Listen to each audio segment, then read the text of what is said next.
amending the Constitution in line with our Constitution, Articles 251 to 255, from outside Parliament. But if they want a parliamentary initiative to change any bit of the Constitution or anything that touches on the Constitution, then it must begin from this House.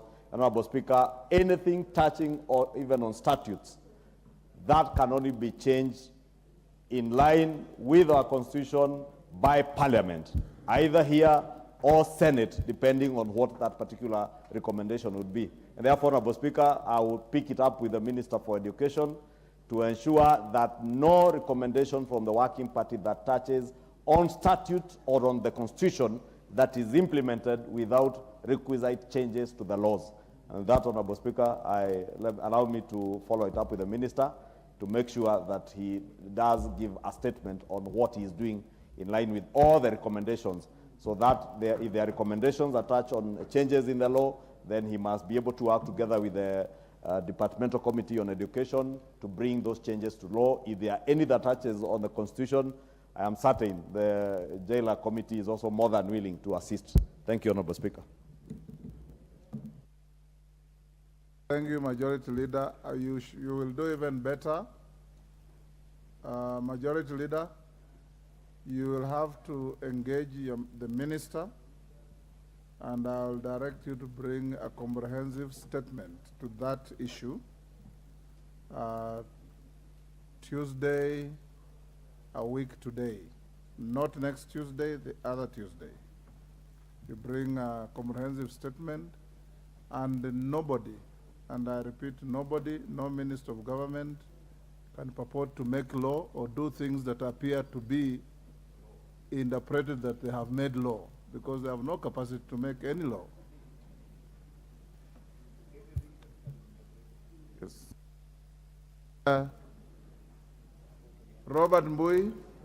Thank you, Mr. Speaker. You wanted to raise an issue. I'll give you 2 minutes. I want to go to question time. We have a lot of Yes, Mr. business. Speaker, I'll be very brief. I rise on Standing Order 216 on the mandate of committees, Mr. Speaker, and I need your guidance on the following matters. First issue, Mr. Speaker, is that we are all aware that Kenya Police is set to deploy 1,000 officers to go and combat violent crimes in Haiti. At the same time, Mr. Speaker, you are aware that the U.S. Secretary of Defense and our CS for Defense, Mr. Honorable Aden Duale, have also signed a peace agreement that binds this country for a period of 5 years. Mr. Speaker, my concern is Parliament going to sit and watch while these things go and happen, or is Parliament also going to play a role in this? Because I believe that Parliament is meant to be able to participate in any decision-making process where Kenyans are affected. So, Mr. Speaker, I seek your guidance on what role is Parliament going to play in those two issues. Thank you, Mr. Speaker. Leader, you don't have to answer that now. The Tuesday I told you to bring the statement will actually be a public holiday. It's called Huduma Day.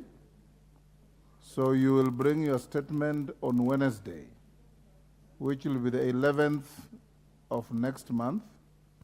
And you will be required to bring 2 statements, the one on education and the one raised by Robert Mbui. So that, Honorable Pukose, I will step back and allow you to table your document. Thank you, Honorable Speaker, for being magnanimous to allow me to table this statement. Honorable Speaker, I beg to lay the following paper on the table of the House today, Wednesday, 27 September 2023, report of the Departmental Committee on Health on its consideration of the Assisted Reproductive Technology Bill, National Assembly Bill number 61 of 2022. Thank you, Honorable Speaker. Thank you. Honorable members, allow me to acknowledge the following schools in the Speakers and Public Gallery. Kiriti Girls High School from Mathioya, Muranga. Kivou Primary School from Mwingi Central, Kitui. Thome Secondary School from Laikipia West, Laikipia. And this is not a school, it's called Small Business Traders from Migori. Suna East in Migori. On your behalf and on behalf of the Speaker, we welcome all our visitors to the House of Parliament. Thank you.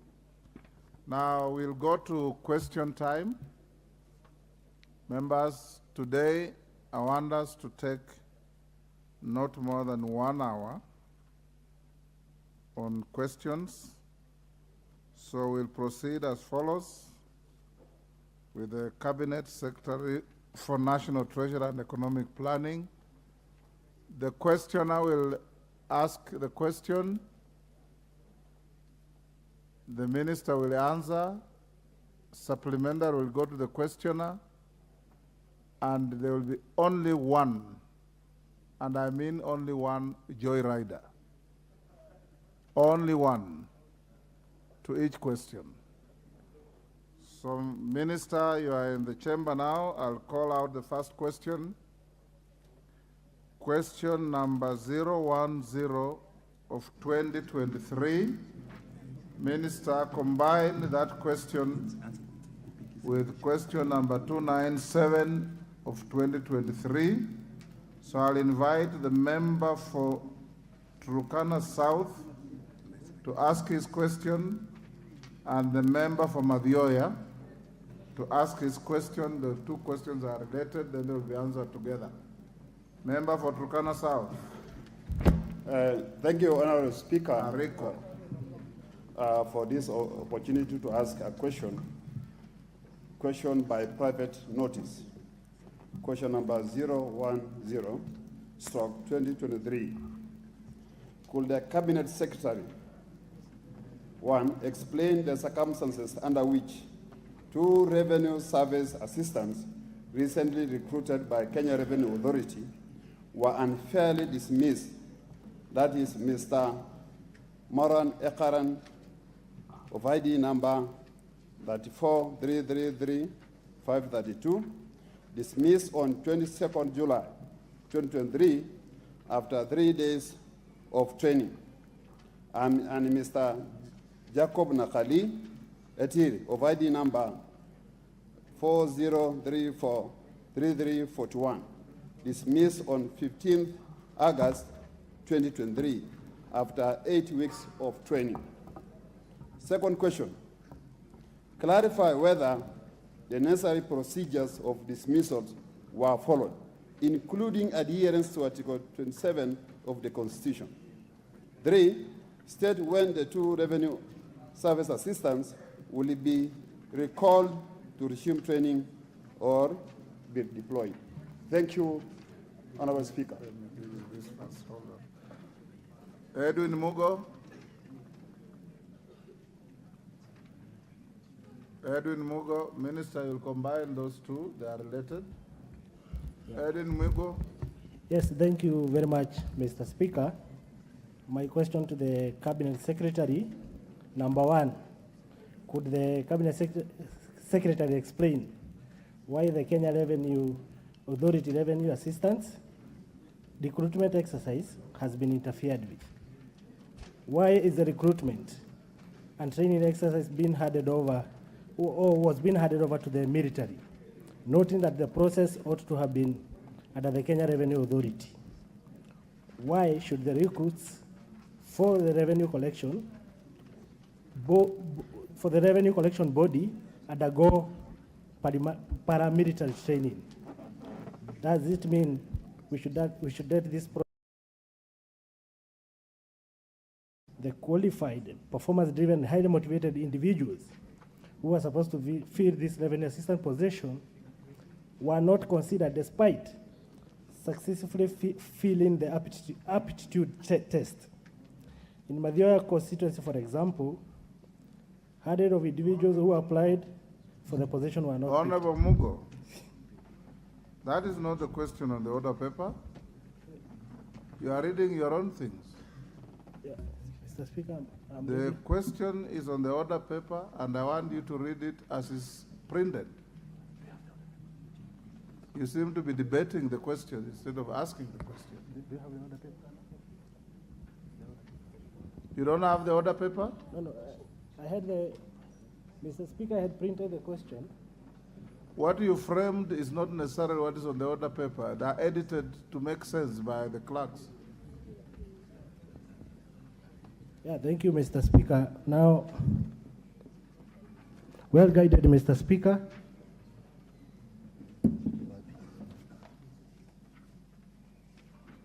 You have the order paper now?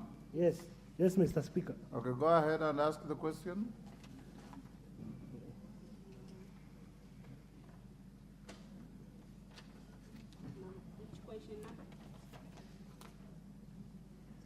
You have a problem? I can come back to you later. No, Mr. Speaker, I have it now, Mr. Speaker. Go ahead. Yeah. Could the Cabinet Secretary, one, clarify whether Kenya Revenue Authority officers recruited in the Domestic Taxes Department in June 23 will undergo paramilitary training in Eldoret before their deployment? Number two, while explaining the criteria used by KRA to arrive at the final list, provide a list showing the distribution of individuals recruited in terms of age and gender per constituency. Number three, clarify whether some individuals were turned away from the training in Eldoret based on drug abuse history, HIV/AIDS status, having given birth within 6 months preceding the date of reporting for training, and having physical scars on their bodies. Thank you very much, Mr. Speaker. Minister, you can answer those two.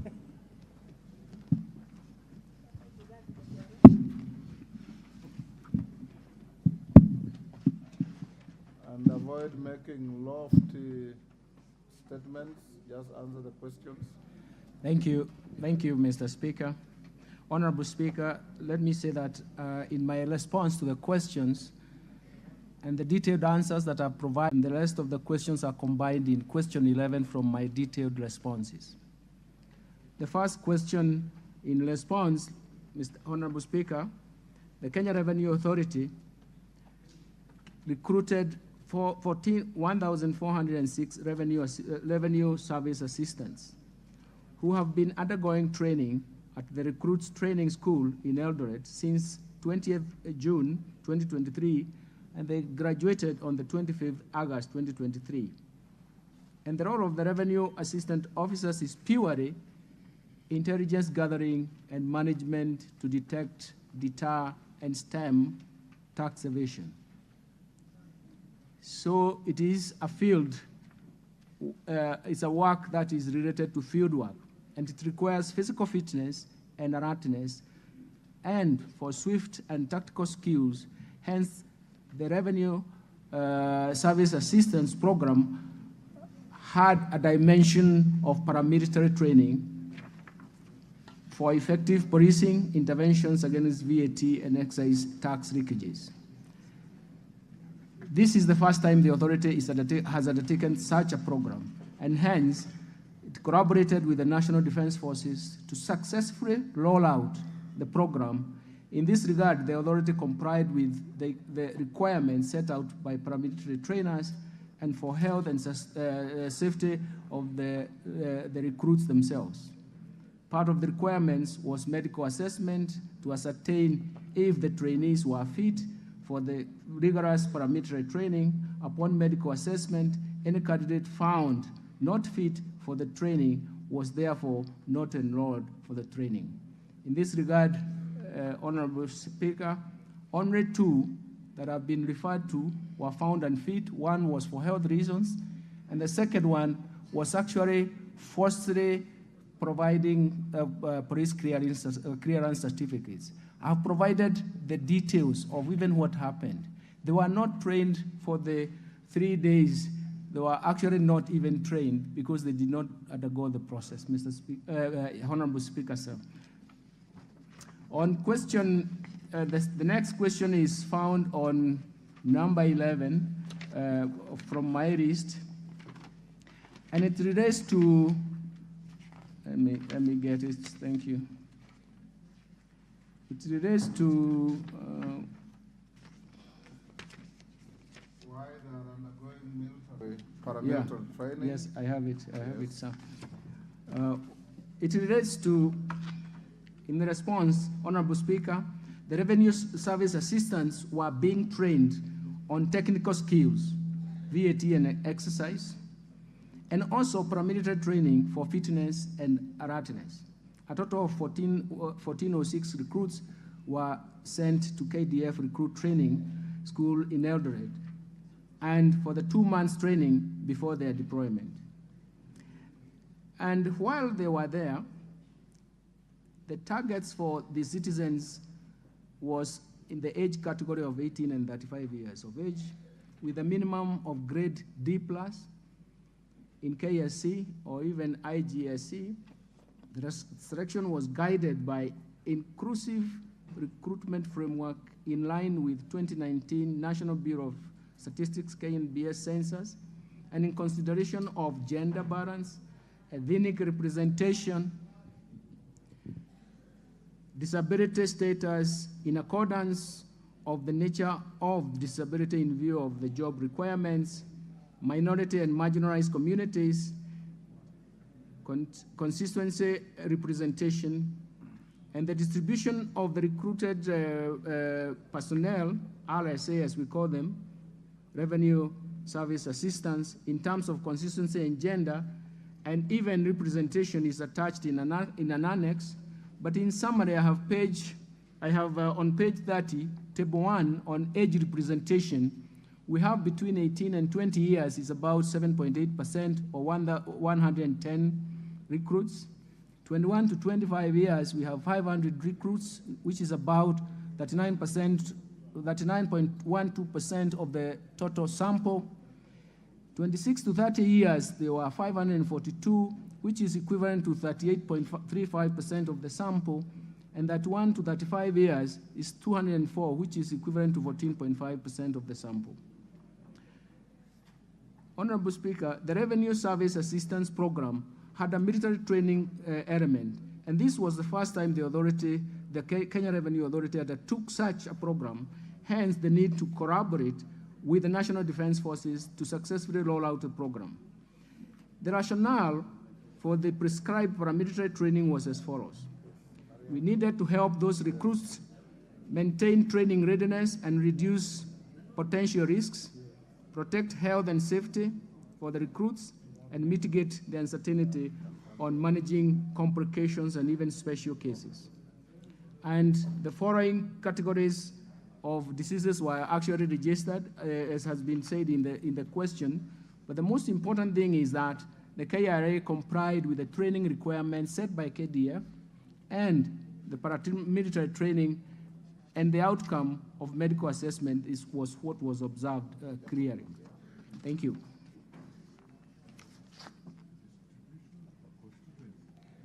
The distribution per constituency, your Honorable Speaker, is actually found in the annex of the details I've provided. I found it quite rampant to go through, but I wanted to actually show the age cohorts. Even the gender balance the gender distribution is also provided in the annex of the details of the documents that are there. Thank you, Honorable Speaker. Ariko? You're satisfied with the answer? Not satisfied, Honorable Speaker. Ask your supplementary. Honorable Speaker, I request the CS to make a disclosure on what we call medical assessment. Because the person mentioned, Moran, if you can see him physically, is fit for this position. Honorable Speaker, Turkana County has suffered a lot, has suffered in terms of multi-dimensional poverty as a result of this kind of segregation. Honorable Speaker, Turkana South, and specifically Lokichar Ward, was very lucky to secure 2 positions under this plan. All these were dismissed. When these boys were recruited, the people of Lokichar Ward were very happy and he recognized and appreciated the presence of Kenya Revenue Authority in Kenya. But it became so unfortunate when the community heard that these boys, who are physically fit for any position, dismissed by KRL. To the second boy called Etir. Etir, it is false to say that Etir did not finish the training. The training was finished before 15th of August. And the boys graduated, or the trainees graduated somewhere on 22nd or 25th of August. So on the item being said, or the certificate of good conduct, it is evidence by the application that the boy did apply for a certificate of good conduct in Huduma Center in Lodwar. And I had sent a payment receipt. The boy paid to Kenya government 1,050 shillings for this application. The same boy filled form C24, which has the same information. If you look at the two certificates, the reference is the same. The first certificate that was issued by a Huduma Center officer to the boy has the same reference to the current said valid certificate of good conduct. The same document. So I don't see, the only difference between the two documents are the dates. But the signature is the same. So my question, it is not true that the boy did a forgery. The document was sent by an Huduma Center staff. It is not true. And Honorable Speaker, this matter, we requested DCI to do an investigation. I want to ask the CS, how far has the investigation gone? Because I have the information, but the CS has not revealed about the investigation of this forgery. Thank you, Mr. Speaker. Mugo.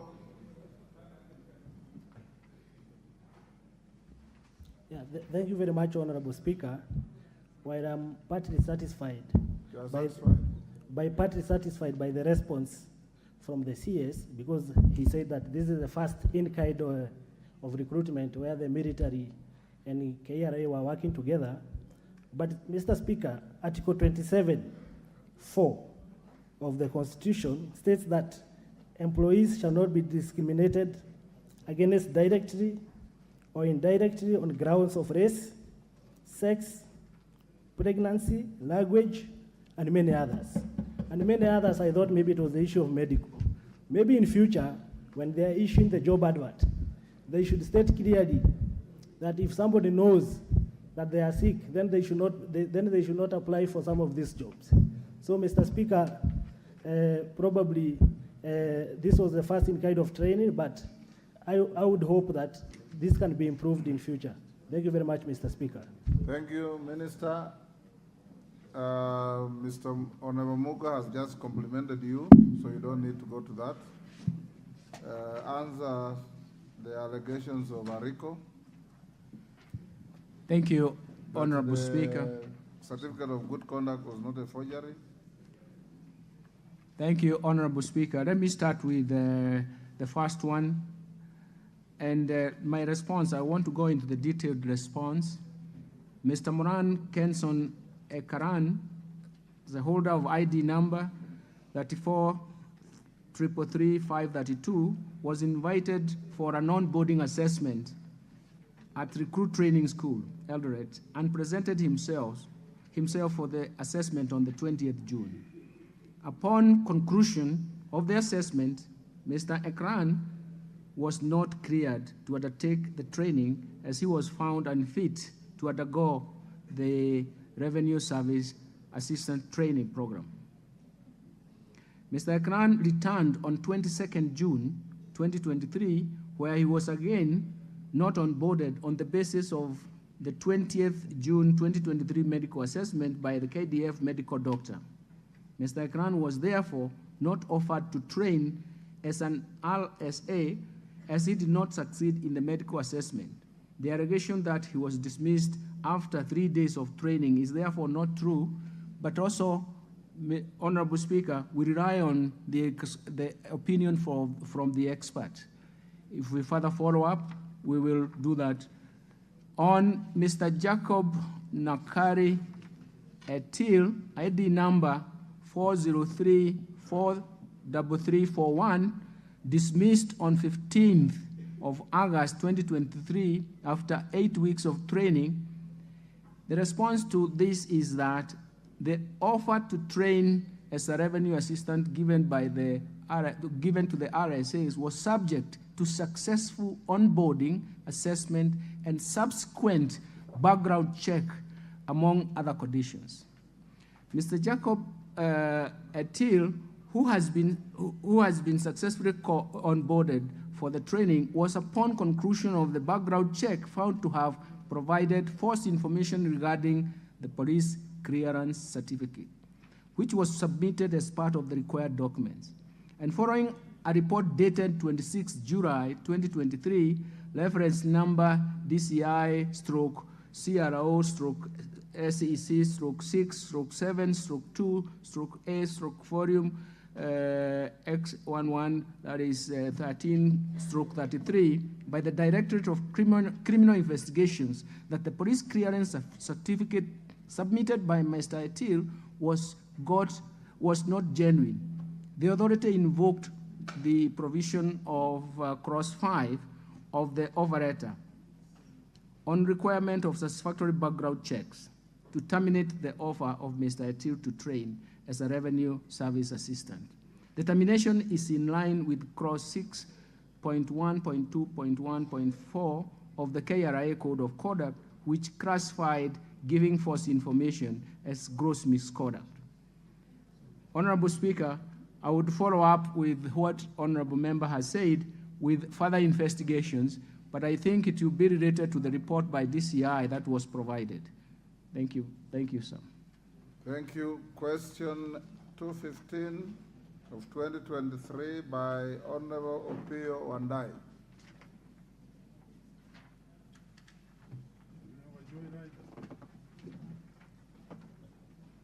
Honorable Opio Wandai, the minority leader is not here. Yes, Wamboka. Honorable Wandai is engaged and just had asked that the minister can therefore go ahead and answer the question. The minister can't answer a question that has not been asked. Can I ask on behalf of Honorable You can't, because there's no written designation to the speaker that you ask on his behalf. You may use your discretion, Honorable Speaker. I have no discretion. I'll be very grateful, as I've always been. I have no discretion on this. The rules are very clear. Honorable Wandai's question will be stayed for any other time that the minister may be coming here. Question 150 of 2023, Honorable John Makali. Thank you, Honorable Speaker, for the opportunity. I rise to ask question number 150/2023 to the Cabinet Secretary.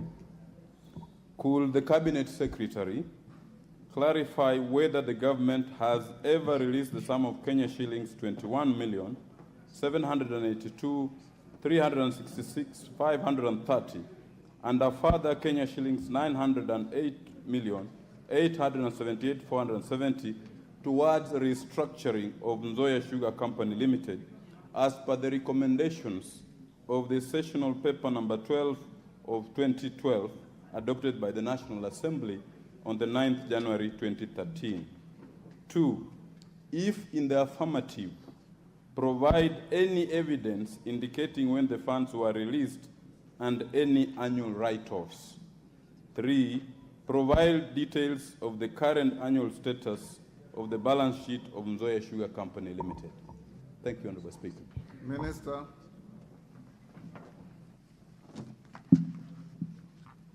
Thank you, Honorable Speaker. In response to this question, Honorable Speaker, the National Treasury has not released Kenya shillings 21.782 million and further Kenya shillings 900. Million or billion?